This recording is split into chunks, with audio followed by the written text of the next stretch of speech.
Bilisan ni Doza.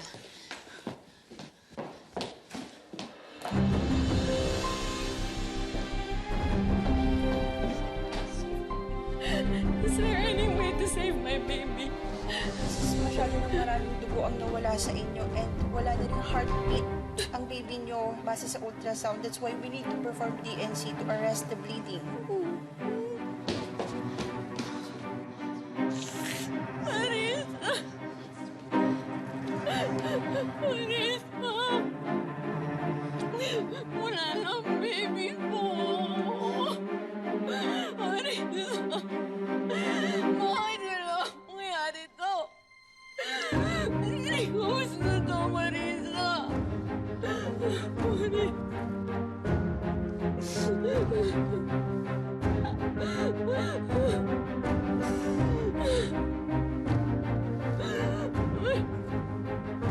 Ang baby ko! Ang baby ko! Nawala na naman ako ng baby! Ito lang.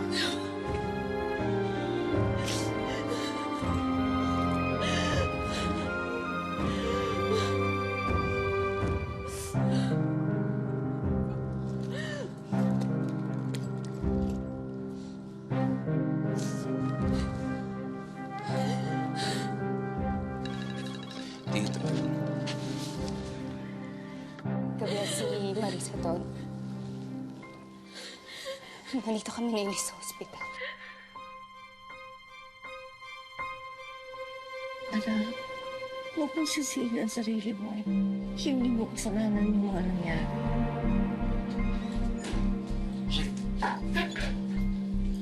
Ano nangyari? Nagkaroon kasi ng aberya sa customs. Yung mga orders multik nang hindi makarating sa kliyente. Walang ibang mag-aasikaso kung hindi si Elise lang. Nagawa naman ng paraan. Kaya lang ito ang nangyari. Sorry. I didn't mean for this to happen. I'm sorry.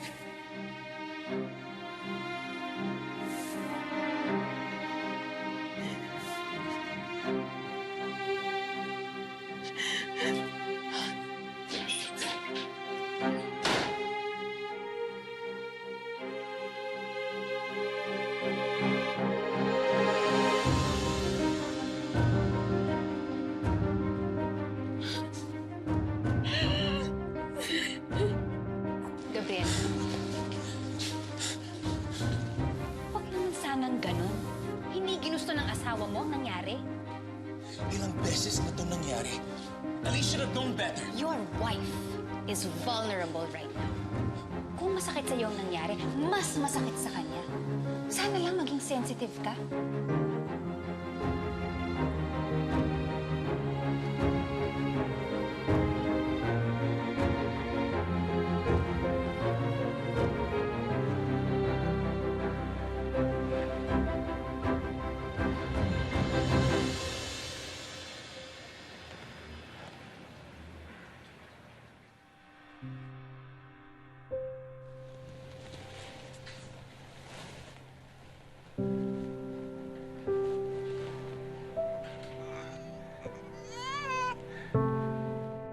You need to take care of yourself, okay?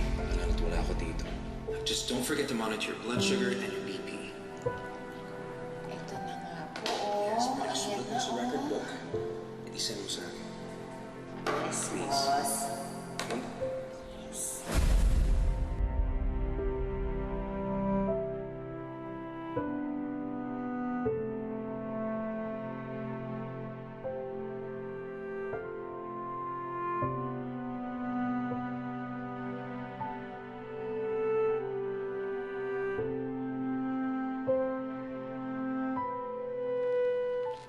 Marisa, anak, Nay, sorry ha, hindi mo na ako makakabalik sa bahay mo.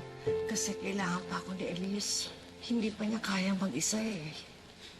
Kailangan pa niya ako.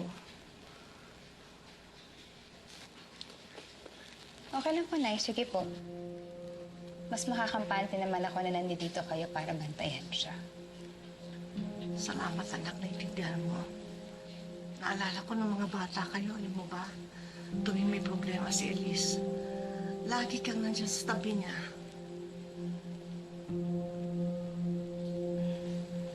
Salamat ha, anak. Sige po, Nay.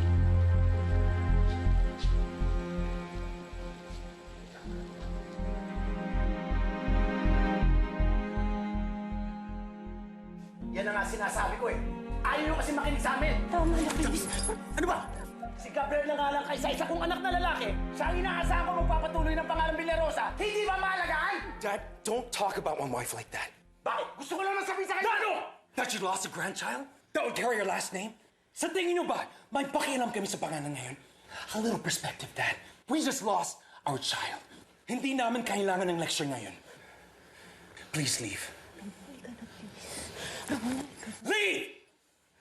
Leave! Halika na, tama na. Tama na, please. Tama na. Anak, tama na.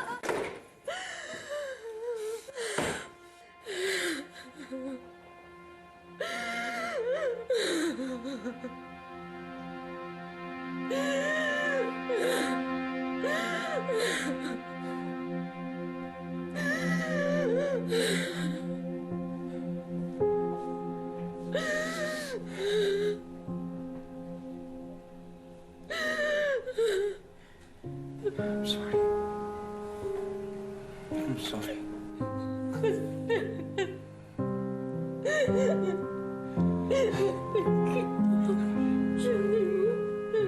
Hindi ko naman kasalanan to.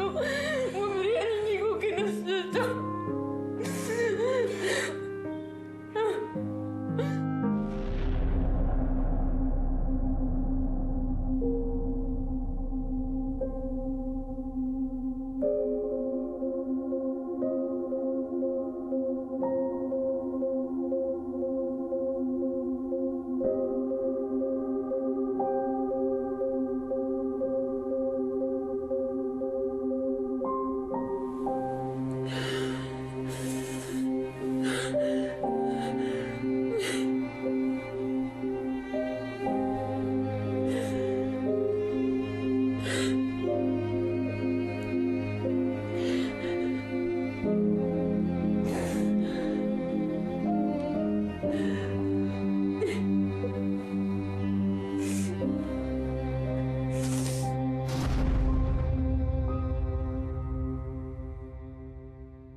Oh, nandiyan ka na pala. Halika na, kakain ka na. Anak, maraming kakainin mo ngayon, ha?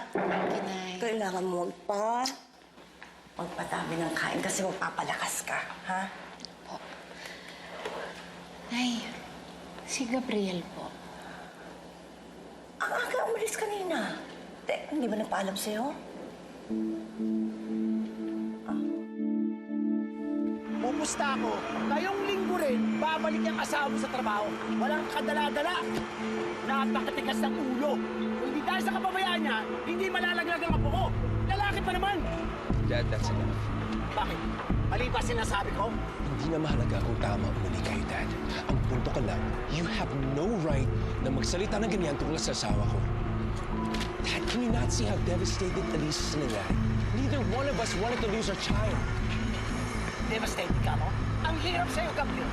Lagi na lang, iniintindi mo yung nararamdaman ng asawa mo. Iyang nararamdaman mo. Paano na? Di ba namatayan ka rin ng anak? Wala ka ba talaga sisisihin?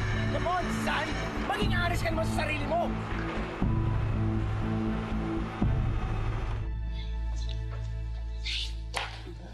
Thank you, Nay. Alam mo yang si Gabriel, hindi lang nagsasalita yan, pero alam ko masama ang loob niya sa akin. Kasi naman, nung tagal-tagal niya na akong sinasabihan na kumuha ng manager para may makatulong ako sa company, pero until now, hindi ko pa rin ginagawa. Elise, alam mo, naiintindihan kita. Alam kong napaka-importante sa'yo na Senitosa Girls. Legacy yun ni Tito Jorge. Kaya mahirap ipagkaiwala sa kung sino-sino na lang, di ba? Hey, you're just being a good daughter. Pero syempre at the same time, trying to be a mother and a good wife. Hindi madali ang sitwasyon mo. kailangan ko talaga makarecover na mabilis dito. Alam ko magiging big issue na naman to sa pamilya ni Gabriel, but I really need to focus all my energy on my work para naman hindi ako ma-depress, di ba? Tama. Huwag mong pansinin ang pamilya ni Gabriel. Buhay mo yan. Matres mo yan. At anak mo ang nawala.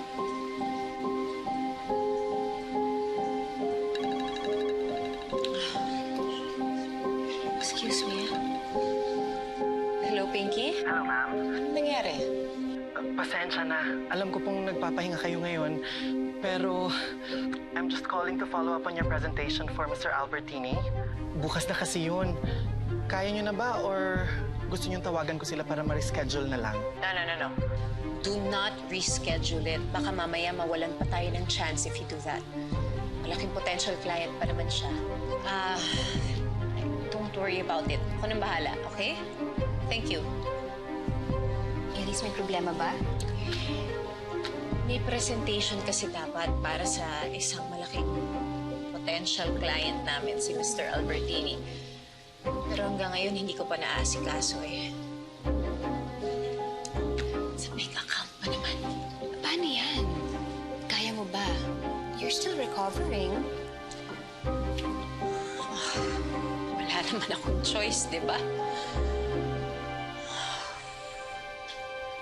Pwede kitang tulungan.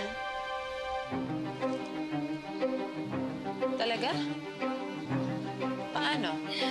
Presentation baka mo. Best thesis nung college. Isa pa, nasa import-export business din ako. I close deals every single day. Manilang sa akin to. Really? Senyodosa's pearls come from the beautiful island of La Cascara, where they undergo a lengthy process to improve the quality of the pearls we provide our clients with. Our pearls may be cultured and produced from a farm, but you really can't tell the difference from the natural ones because our pearls are very pretty. Just like me. Here in Senyodosa, we give you the best quality of pearls at a fraction of the cost. Senyodosa pearls are not cheap, but they are very affordable because here in Senyodosa, we believe beauty does not need to be expensive. Thank you.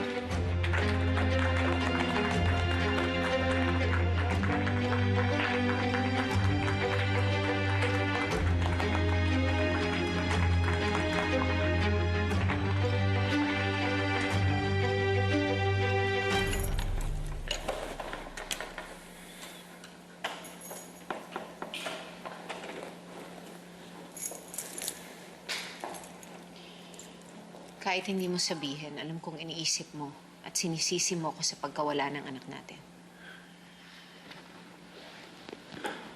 Dahil bumalik ako sa trabaho kaya nawala siya. Have you heard anything from me? Ako may gusto akong sabihin.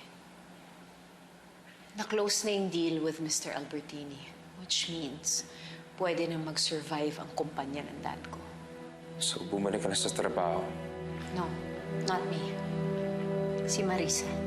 She went on my behalf. Si Marisa. Yes. I gave her instructions. Itinuro ko sa kanya kung paano i-present. And she was able to get it right away. And the Italians left her. Okay, well, that's great news. Remember when you told me to get a manager para mabawasan yung workload ko? But I was hesitant kasi ayokong ipagkatiwala yung kumpanya ni Daddy kung kani-kanino lang. Well, I think that Marisa is perfect for the job. What are you saying? I'm saying that I think I can hire Marisa as my manager. Do you think she's qualified? She was able to land a deal with the Italians. Kahit na sandali lang niya naaral yung presentation, I think that makes her more than qualified. But do you trust her? Lagi kitang kukumusay na. Miss kita, Elise. Ako din.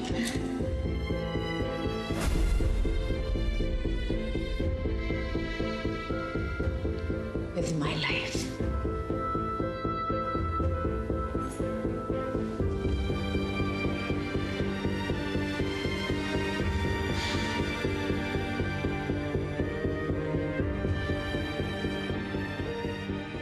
I have reviewed your case. Meron kang septated uterus at naapektuhan ng kondisyon ng pag-develop ng fetus during pregnancy. Kakaanak pa po ba ako? Marami namang cases ng patients with septated uterus ang nagkakaroon ng successful pregnancy later on. But I have to be honest with you. With every miscarriage, it lowers the chances of bearing a child. Kaya talaga kailangan mag-ingat. But you can always try other options para magkaroon ng baby. You can try adoption or surrogacy. What is this all about? Well, sinasabi ko kay Elise dati na dapat may manager siya para tumulong sa Senadosa. Pero ayaw niya. Well, that was before, when I couldn't find someone that I could trust. But now, sa tingin ko natagpuan ko na yung taong mapagkakatiwalaan ko ng kumpanya ko. How would you like to be the COO of Senadosa?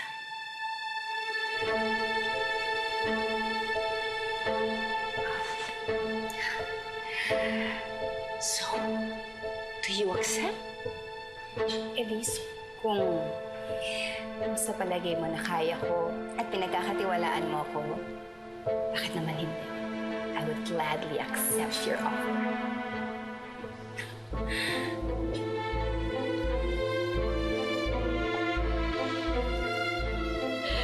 Well, cheers to that.